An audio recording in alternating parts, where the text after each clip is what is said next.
We want to be able to go into our texture maps inside of Photoshop and add the illusion of some organic detail like grime and dirt and grass and moss and things like that. Now we have a whole suite of tools at our disposal that will allow us to go in and do this. We could, for example, maybe we just make a selection from one image and then copy and paste it over into our master document. But I want to illustrate probably my favorite method of doing this. I want to be able to go in and paint detail with the Photoshop brush. So this video, we're going to look at the whole brush system inside of Photoshop. First off, I just want to give you a tour of what I got set up here. I have this lovely little wood plank texture in the background, and then I have an empty layer over here in my Photoshop layers palette. I want to paint all of this detail on a new layer so I don't influence and affect my background. I want to make sure that I'm constructing my document in a non-destructive method. Over here in my toolbar on the left-hand side, check it out. There's the brush tool right there. Keyboard shortcut B as in for brush. Okay, let's turn it on and see what we get.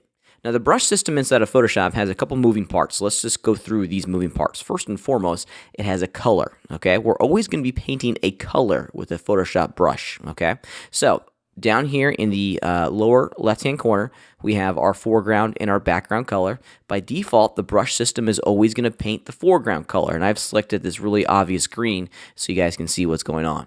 So if I simply just left-click and drag, you can see that I'm painting on just a really weird custom image. Okay, there's nothing too fancy there. All right. I want to hit undo and get rid of what I just done and introduce you to the next moving part. We talked about the color. Let's talk about the size of our brush. Now to change the size of our brush, we have to go to one of two places. First and foremost, top left-hand corner of the interface, we have this little icon right here. This icon, if we click on it, gives us access to a number of parameters. First and foremost, here's a size slider. So if I was to increase the size, check it out. Now my brush head is a lot bigger. In addition, let's go back to that same menu. We also have a hardness value, okay? Notice that a hardness value of 0% produces a brush stroke that has a really soft edge, okay? Right along the border, nice soft and kind of blurred a little bit. If we increase the hardness value to 100%, look at the difference.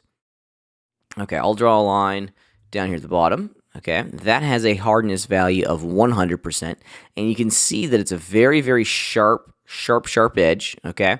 And you can almost see that circular pattern stamping over and over and over again. Let's do another line with a hardness value at 0. Okay, here we go. Same idea. Yeah, okay. So this is a 0% hardness value, and this is a 100% hardness value down here at the bottom. Let's go back in time a couple of steps here. Get rid of what I've done. There we go. And let's examine the other moving parts of this panel. We talked about the size. We've talked about the hardness.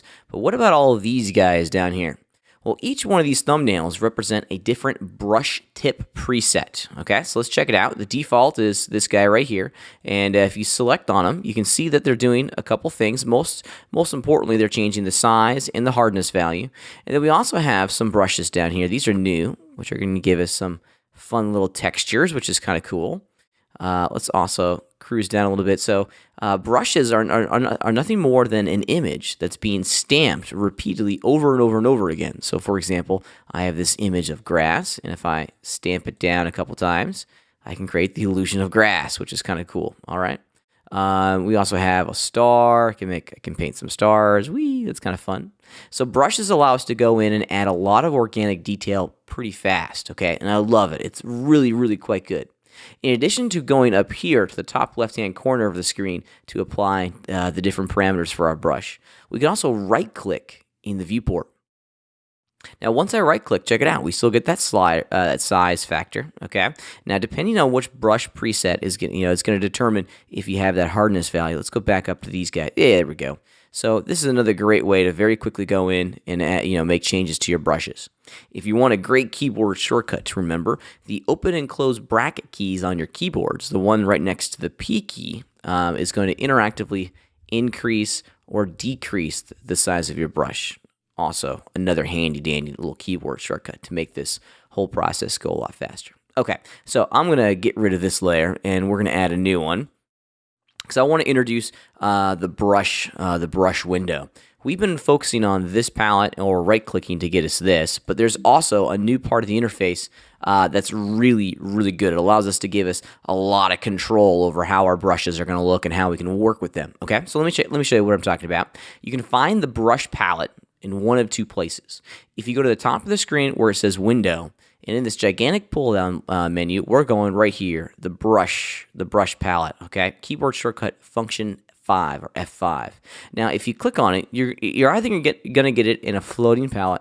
I have mine docked to this mini toolbar over here, and you're gonna see three things. This first one shows us all those same brush presets that we were looking at in this menu up over here.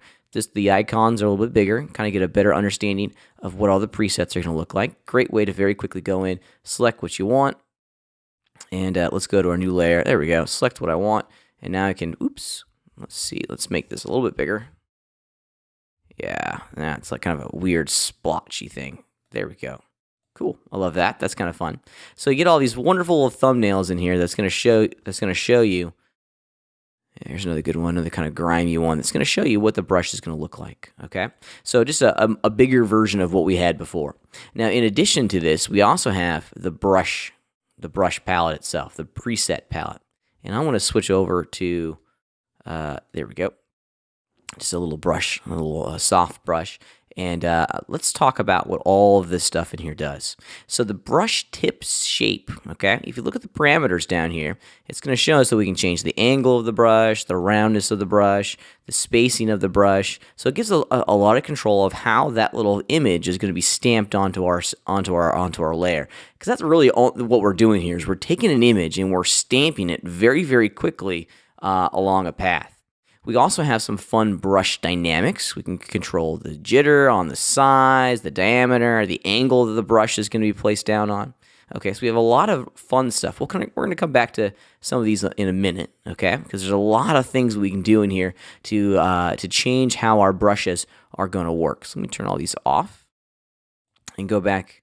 Let's go back to the brush preset tab because I want to show you a really powerful function inside the brush library, okay? We can save brushes. We can create our own brushes here in Photoshop and then save them out, okay? Which I'm a huge, huge fan of.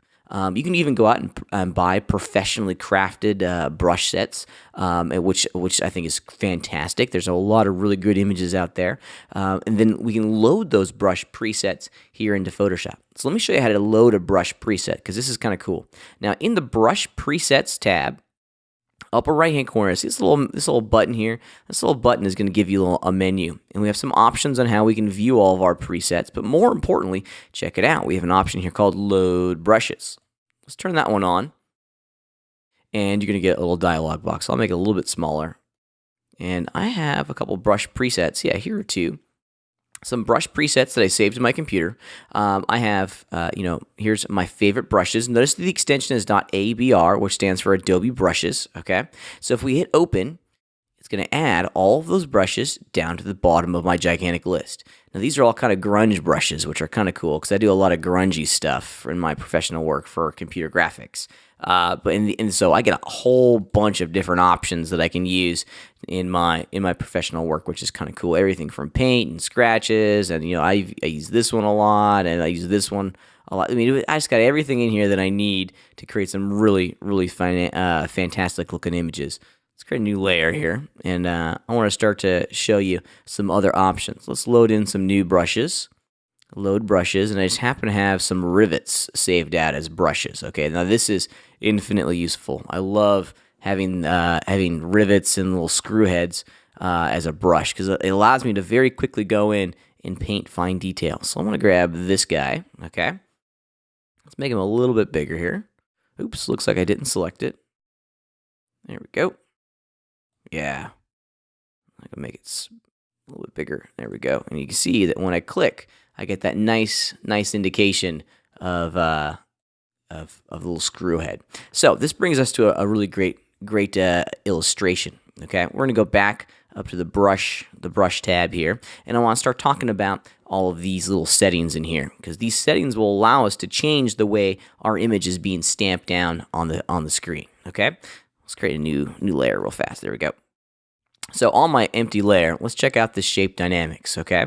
We have a couple little options in here that we can control, okay? So first and foremost, the size. If we increase the size jitter, the little window down here is going to give you a preview of what this brush is going to perform like, okay? So right now, with the size jitter at 100%, we'll have some that are big, some that are small. Yeah, check it out. I'm just left-clicking and dragging, and I get some small ones, I get some big ones, so we can vary the size interactively, which is kind of cool. Now, you can turn that at, have it anywhere in here that you want. You can also tell the computer how to control or what's going to control this size jitter. Right now I have the control off, so the computer is going to take over and handle this for you. But we can also fade it in, okay? We can also, if we're using a pen, a Wacom tablet, a pressure pen, that, this is really kind of cool. This way, the harder you press on the screen, the larger your brush is going to be, which is kind of rad. I like that. We'll just turn it off. You can also change the angle jitter, okay? So they'll rotate, which is kind of neat. I almost always have that for my brushes. Because we don't want to stamp down the exact same image over and over and over again. By changing the angle and the size, it's going to look a little bit more organic. Same with the roundness. You can also squish, obviously for something like this, the roundness jitter probably isn't what we want because all these little screw heads should be round. But when you're doing things like scratches and grime, changing the roundness a little bit will just continue to create the illusion of something that's more organic and not computer generated. In addition, scattering is kind of fun. I like playing around with the scattering. What this is going to do is that it's not going to throw down your brush in a straight line anymore. It's going to move them out. Yeah, check it out. Mine are no longer in a straight line. It's going to move them both horizontally and vertically across the X and the Y axis, which is very cool. Texture, now this is kind of a fun one. You can apply additional textures to your image, okay? So you can continue to grunge them up a little bit, which is kind of neat. The dual brush, this gets really, really super advanced, but what this allows us to do is to mix and match two different brushes together. So we're blending two different brushes, which is kind of cool. Color dynamics is also another fun one. This allows you to go in and change, if you're using a color brush, for example, you could change the hue, the saturation, the brightness of all of your brush stamps. Let's see, it might be kind of difficult to see, but yeah, with the brightness jitter, I can see some that are darker, some that are lighter, so that's kind of cool as well. The purpose of all of these is to create randomness, or the appearance or in the illusion of randomness inside your brushes. We don't want to be punching down the exact same image over and over and over again, because that just looks fake and not real. So we want that randomness in here, because everything in our world has a little bit of randomness applied to it, which is kind of cool. I love that. All right. So one other thing, and this is probably one of the features inside the brush palette that is often overlooked. Now, up here at the brush tip shape, okay, you can change the size of your brush, which is kind of cool, which is just going to change the size of it, obviously. But this spacing parameter down here is really, really important, okay? So if I bring this down a little bit, you can see that the spacing, the time between stamps on screen is going to be reduced, okay? So wow, look at that. Now I'm just getting little screw heads everywhere. If I increase the spacing of it, now I can get something that looks kind of like a straight line. Let's go back into scattering and turn scattering off. So now I should be able to get a straight line. Yeah, I'm going to turn scattering off, and maybe my size jitter is not as intense. And I'm just going to create a new layer here. Yeah, there we go. I love it. I love it. It just gives a little bit of randomness, which is kind of cool. So don't forget about this spacing. I look to do this all the time, because what we want to try to avoid whenever we're brushing, in a lot of situations, are situations like this, where the spacing is so close that we can't see the image that we're brushing down. This is really important on brushes like I have, on this little rivet brush, where it's important that we see the entirety of this image.